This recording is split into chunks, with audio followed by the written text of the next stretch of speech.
بسم اللہ الرحمن الرحیم۔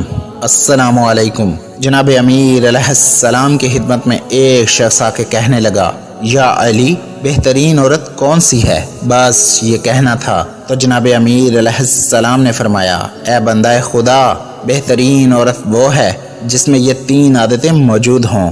تو وہ کہنے لگا، یا علی، کون سی عادتیں؟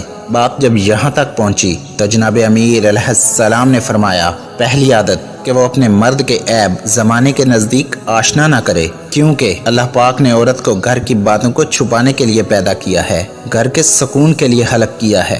جو عورت گھر کی باتیں دوسروں کو بتاتی ہے، اللہ پاک اس عورت کو پسند نہیں کرتا۔ دوسری عادت، اس کی زبان پہ جھوٹ نہ ہو۔ یاد رکھنا، جو عورت جھوٹ بولتی ہے، اللہ پاک ایسی عورت پہ لعنت کرتا ہے۔ اور تیسری عادت کہ وہ اپنے مرد کے سامنے عورت بن کے جیے اور اپنے مرد کی غیر موجودگی میں ایک مرد بن کے جیے۔ اے بندہ خدا، جس عورت میں یہ 3 عادتیں موجود ہوں تو اس سے بہتر اس زمین پہ کوئی عورت نہیں۔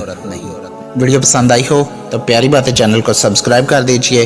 شکریہ۔ فی امان اللہ۔